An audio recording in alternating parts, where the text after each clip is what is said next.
Hey, everybody. Welcome back to Healed Whole Called. And we're going to talk about what happens when life falls apart in a way that you never expected. In this episode, we welcome Christina Bennett, a divorce and life transition coach who helps women navigate heartbreak, co-parenting, divorce, and major life changes with clarity, confidence, and courage. Drawing from her journey through the unexpected divorce and custody battle, Christina now equips women to move beyond survival and intentionally move into their next chapter. Listeners, I'm reading the StreamYard description. Dude, whatever. It's the same. Dude. That's okay. It's been one of those mornings. Facebook's out, all these things. It's like, calling you to like, whatever. But I'm super excited to have her here. Thanks for your grace. Where are you joining us from, Christina?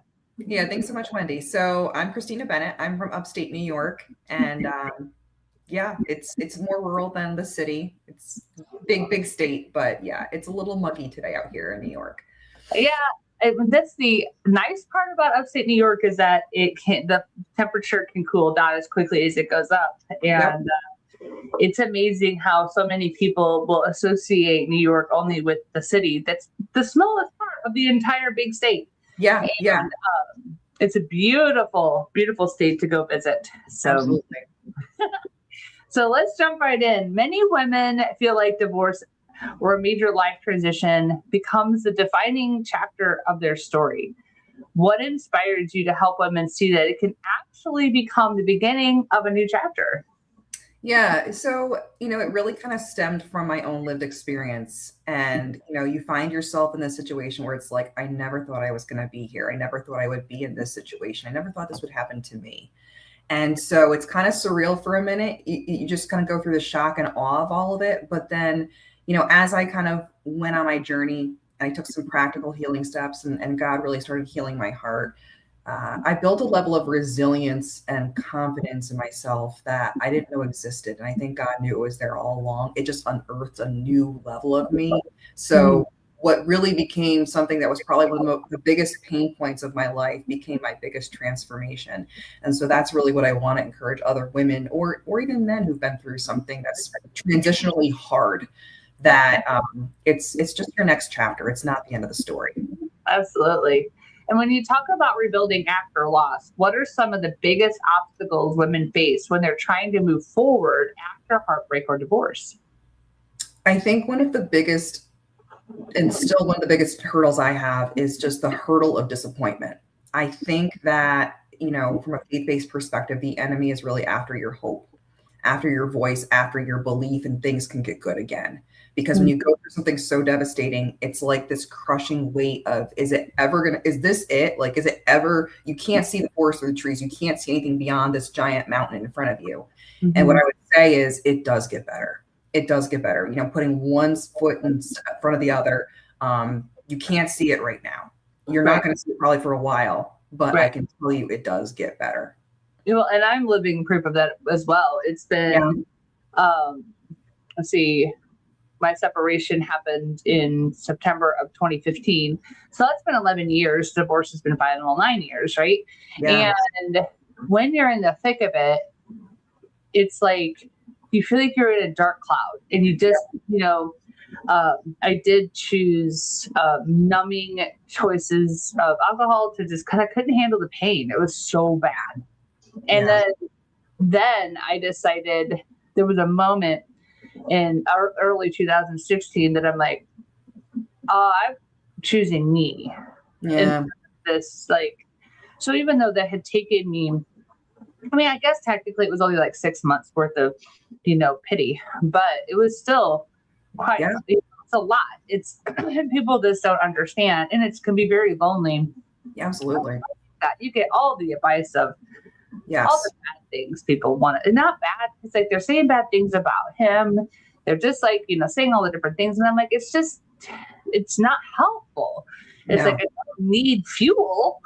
No. I need like listening ears or just leave me alone. And once I really started to realize that we were going to be okay, even though I didn't know how.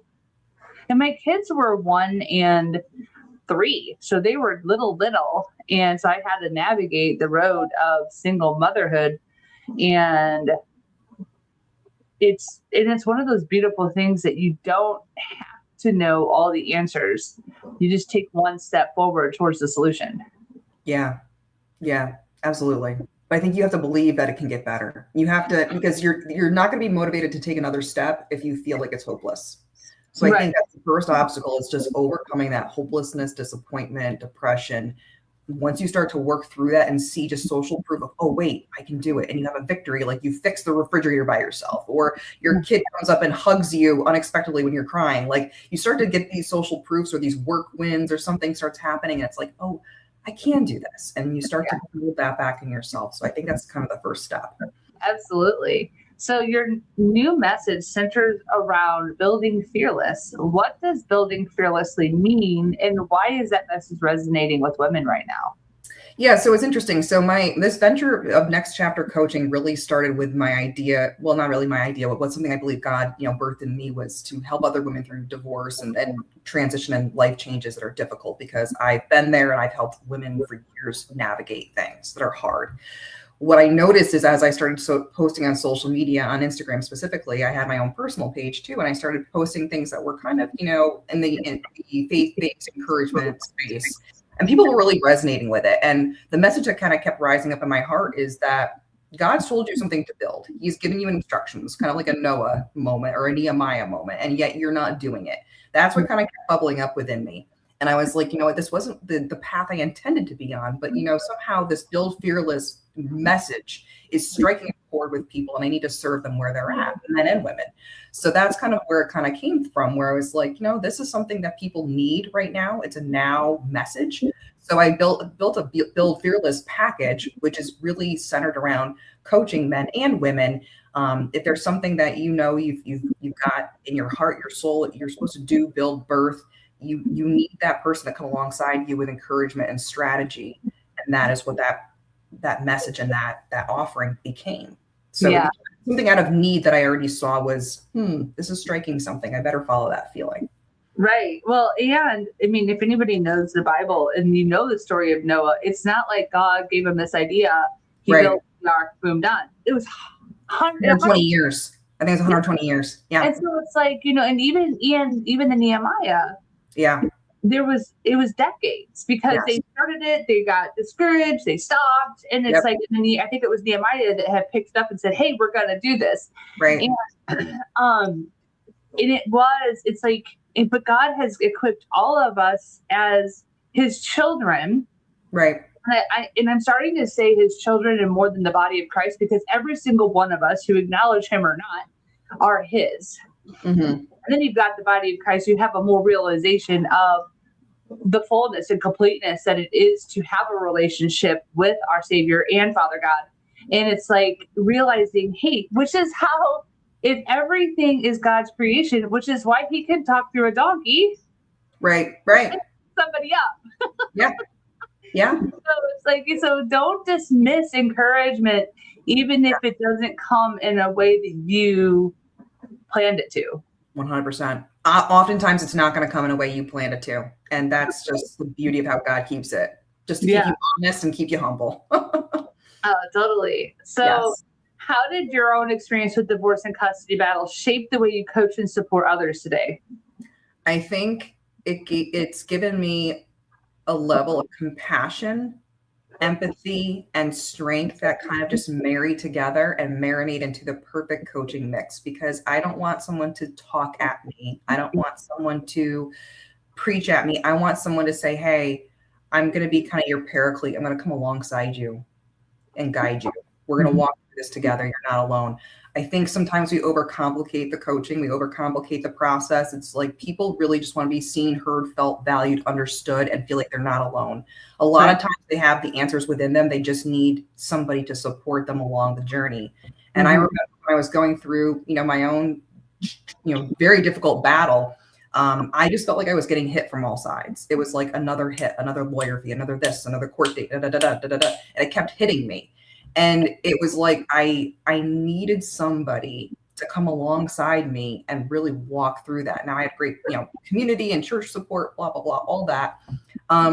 If you call your attorney and you start talking to them about your, really emotional well-being, they're going to say that's not a legal question, but they're going to charge you $400 an hour for you to say whatever you need to say, whether they can help you or not. And they're not trying to be crass. It's just not their role. So I was like, deficit in the system where it's like, you need somebody to come alongside you and say, hey, here's how you handle the night after you had this big court date. Here's how you handle the night before, the night after. Here's how you handle your kids if they came back from, your ex, maybe they're having challenges. Like, someone needs to fill that gap. And so I felt like this is an opportunity to serve the me that I used to be, because I know what that's like. So that's my approach. Beautiful. And for the man or the woman who feels stuck between what was and what could be, what practical steps can you help begin creating for the next chapter? I think you have to get really comfortable in that uncomfortable tension of the transition season and understand where you're at. Mm-hmm. Spring is not yet summer, but it's necessary. So I think there's not a one size fits all answer. I think it's just sometimes you need to embrace where you're at and embrace that wilderness transitional season on the way to the next one. I also think that when you're in transition, that's a great time for you to become discouraged, disappointed, questioning things. Is it going to get better? Is what God gave me to build, to do, whatever, is this going to actually happen? Because you can't see it.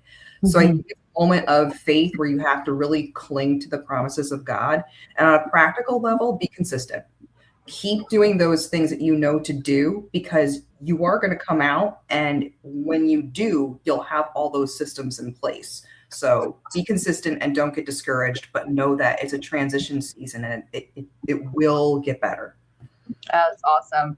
What type of transformation have you witnessed in your clients that reminds you why this work matters so much?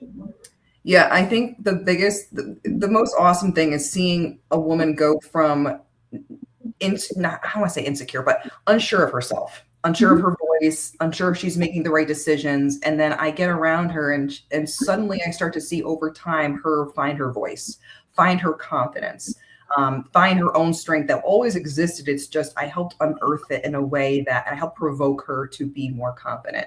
And there is a fulfillment to me that money can't quite put a price on. There is a almost like this big sister feeling of like, you did it. And so I'm a girl's girl. I'm not, there's plenty of success for all of us. I'm not competing with anybody. I'm very much like in your corner cheering you on, because I want to see your success, because I know what that's like. So when I've coached other women, I've seen them get from A to B to Z and then start their own successful business. Or then, they realize, oh, wait, I didn't need that extra person in this process. Actually, I saved money because Christina's had, experience in this and actually led me around a different way. And now I've found my own success in this process. So there's a feeling of fulfillment that is just incredible. Well, and I love that you're advocating on behalf of, whoever you serve, because as much as we would love to say that lawyers always have our best interest at heart, even in my own divorce, we both went in. It was supposed to be finalized that day. And both lawyers were like, this isn't going to be done. And I met with him. I talked to my ex and I'm like, we're finished today. We are coming as a united front. We're both tired of paying these two lawyers for them to say whatever they want to say to make this drag out. This is done. Yeah. So we both said that. We both united together. And as weird as it might sound that we had to unite to separate. Yeah. To make the final separation, but it was like it wasn't getting anywhere. And we did. Outside the courthouse, my ex gave me the biggest hug. And I know that's not normal for everybody, and now we have, here we are. Yeah. All these years later, we have a great relationship. That's She awesome. knows the code to get into my house. I know the code to get into his house. We do all the events together. And people will ask me, like, how did you get there? I'm like, forgiveness. Yeah. Love, trust. I don't want anything to ever happen to him because he's such a pillar of support for my kids. and vice versa. And when life happens, we're there for each other. His mom falls and breaks a hip, right? Mm-hmm. You help, absolutely. And I went over there and served a couple nights. People were like, why? I'm like, because she's an 83-year-old woman who needs help. There isn't anybody else, and I'm available. Right. So Right. sometimes it's not about, well, that's not my role anymore. Right. Or it's not my night. I'm not doing that. I don't ever do that, because it's your family, even if you're no longer married, right? Yeah. Yeah. And the kids bring a connection that like it's never going to really go away in some ways. And again, not all divorces or separations are treated equal. There are I don't want to get into my details, of course, but like there are different factors at play. Sure. But I think I stand on the verse that says, as much as it depends on you, be at peace with all men. Yeah. And I think that is something that brings peace to your heart. I think forgiveness, I pray for my ex and his family, and I continue to do those things. And, God will be your defender if there's pieces that need to be defended. But yeah, I agree with you. To the best that we can do, let's be peaceful and let's just, continue in that spirit. Yeah. And remembering that, just like you said, God is our perfect love. He's our perfect Lord, perfect judge, perfect lawyer. And I know it's so hard to stop and rest in that perfection, because you want so much to be like, I don't trust it, because the system, our political system and all our man-made systems are flawed. They just are. Yeah. So it's like, how do I trust and rely on the Lord to handle this? Yeah. There was even times where it's just like the Lord would speak to me. He's like, this is going to be a hard day for you. And I'm like, what? And it caught me off guard, and it was, but God. You're right. So it's like, it's so beautiful. So absolutely, your mission clearly succeeds on when it succeeds on a larger scale. What kind of change do you really hope to see in the lives of those you serve, navigating divorce and difficult transitions? I hope to see them become more confident, more empowered, and really have a belief that they can do it. I think if I can be transparent, a lot of the women recently that I've been helping, and it's this theme that keeps coming up over and over and over again, where they're afraid. They're afraid to advocate for themselves. They're afraid if they're in like a contentious situation, that if they actually speak up or ask their attorney to do something, that there's going to be a retaliation. Sure.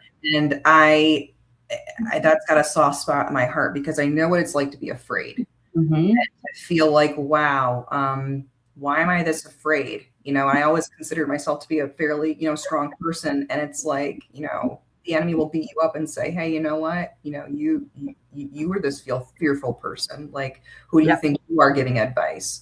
And just silencing those voices. So I'm still walking through my own thing. So I'm on chapter 5. Other women are on like chapter 1 or 2. Yeah. So I'm still compassionate and realizing that this is such a process. But I want women to know that they're co-heirs in Christ. I want them to know that they are valuable. And I think when women start believing in themselves, things change. Things change for their kids. Things change for their outlook. What they're able to birth and do in the world just expands. So I believe, much of my life's mission statement is to see women set free. And that includes spiritually, legally, emotionally, every way possible. And so the way that presents in my life may be different from time to time. Right now, this is the best expression of what I can do. So on a larger scale, I see them believing in themselves, and I see them advocating for themselves and realizing, no, I have agency, not in a bombastic way, but in a holy confidence, a fire that, kind of burns back up in them and gives them the ability to do what they're created to do. So beautiful. So one final question.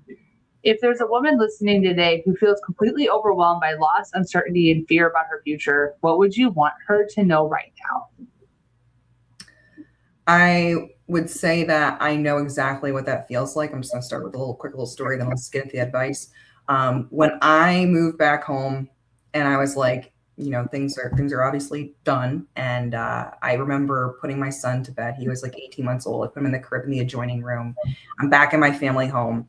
And I remember putting him to bed, and then I got in my room, and I'm surrounded by boxes, and all I could do was weep. All I could do was just hit the floor, hit my knees, weep, cry, pray. I remember crying so hard that actually the carpet underneath me was soaked with tears. Oh. I remember saying, Lord, I feel so weak. I'm asking for strength. I could not be more weak than I am right now. At least that's how I felt. Mm-hmm. I tell you that over time, it was just one right decision after another. It didn't happen all at once. It was like there were crying days, there were victory days. But what I did was practically, I wrote a list. I got out a notepad and I started mapping out the life that I wanted for myself. I started writing places I wanted to travel, things I wanted my son to do and experience. I started creating on paper a vision that didn't exist. So I would say, 1, don't be afraid of bringing your pain to the Lord. He knows. 2, practically write the future. Write what you believe, it could look like. And I got to tell you, after years, I still have that list. I started crossing things off that list. Those things happened. So be encouraged. This is just part of the story. The page will turn and it will get better. That is absolutely beautiful. Well, thank you so much, Christina, for sharing your story, your wisdom, your heart for helping women and even men rebuild after life's most difficult transitions. Your message reminds us that healing is possible. Resilience can be learned in a new chapter beginning, even after heartbreak. We appreciate the work you're doing and the hope you bring to so many women. So to learn more about Christina and her work, go to nextchaptercoach.net. Did I get that right? Yes, you did. Yep. Connect with her online. And thank you all so much for everything. If you know someone who could be going through something or is even at the very beginning, like she's thinking about leaving, but she's not sure how and she's scared and she just wants someone to talk to, please connect with Christina, because you never want to do this journey alone. And sometimes it can be super complicated. So just having someone as an advocate who might be able to connect you with resources that you might need in order to do what you need to do, in order to keep you and your family and life safe. May you all be blessed. And until next time, thanks again. Oh, wait, thank you so much. Bye.